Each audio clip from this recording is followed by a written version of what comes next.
Assalamualaikum warahmatullahi wabarakatuh. Baik, perjumpaan kita ini penjelasan ataupun pembahasan tentang bab basmalah, yaitu pengucapan Bismillahirrahmanirrahim. Ini suatu bab berkenaan dengan basmalah.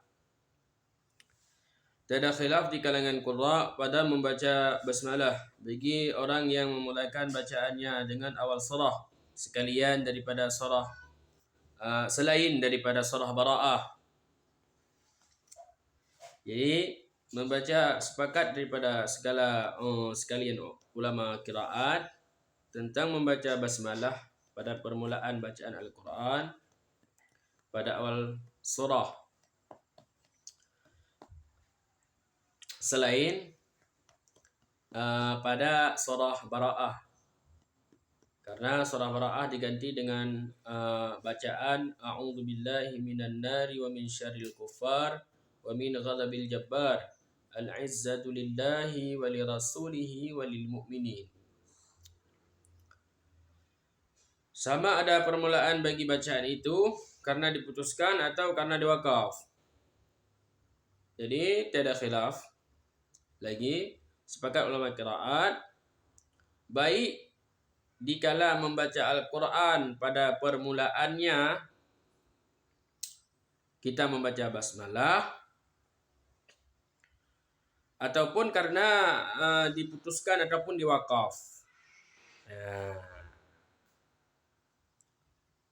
Para ulama yang boleh diyakini yaitu muhakkikun, sekelompok muhakkikun adalah orang yang mahir tentang membaca Al-Quran, mahir di bidang ilmu qiraat. Menjelaskan maksud dengan memutuskan itu ialah meninggalkan pembacaannya pada permulaan. Seperti seorang qari ataupun seorang pembaca itu niat meninggalkan bacaannya untuk melakukan pekerjaan yang lain. Jadi yang dimaksud dengan memutuskan di sini adalah seseorang membaca Al-Quran, pertengahan membaca Al-Quran sudah melakukan pekerjaan yang lain. Jika begitu kejadiannya, maka waktu memulai pembacaan Al-Quran maka dimulai dengan bismillahnya lagi.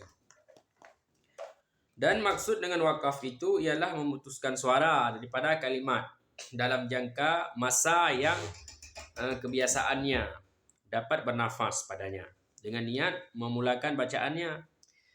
Itu seperti orang yang wakaf, berhenti bacaan dengan masa dapat bernafas, sehingga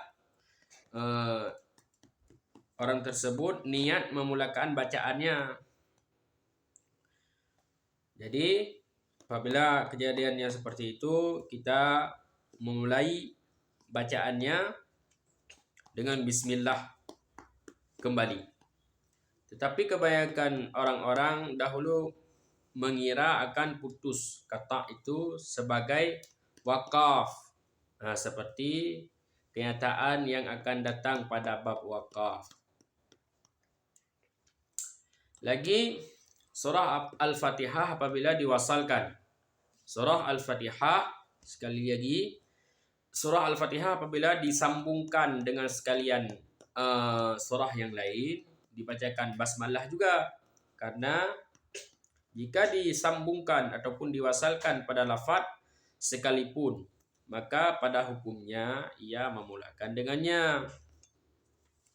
Jadi contohnya pada kalimat akhir daripada surah Al-Fatihah, waladdallin bismillahirrahmanirrahim qul huwallahu ahad.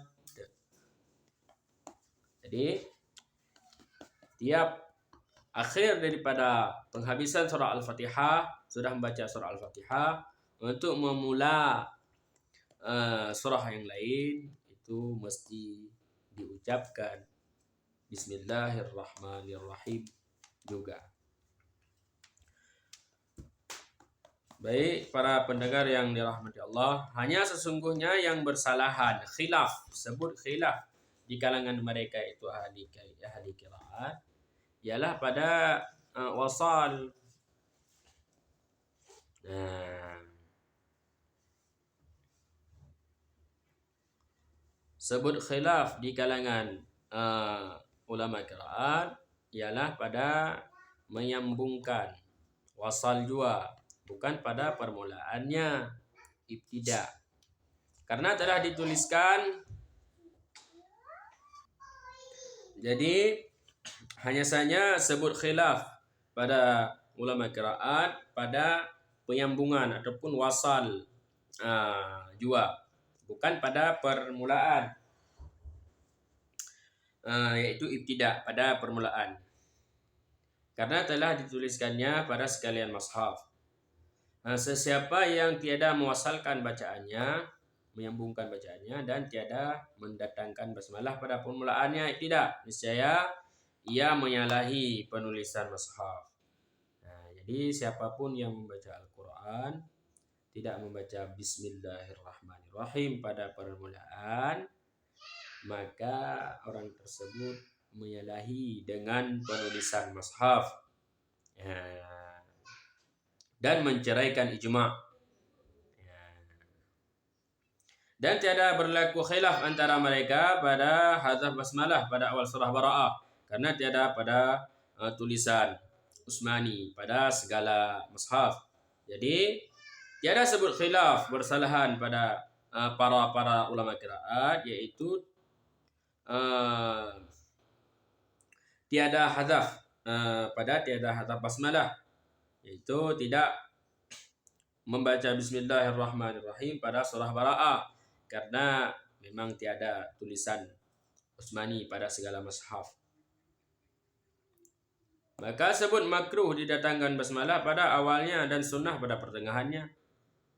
Jadi sesiapa yang mendatangkan basmalah pada surah Al-Bara'ah itu hukumnya makruh mendatangkan basmalah pada surah Bara'ah, dan sunnah mendatangkan basmalah pada surah Bara'ah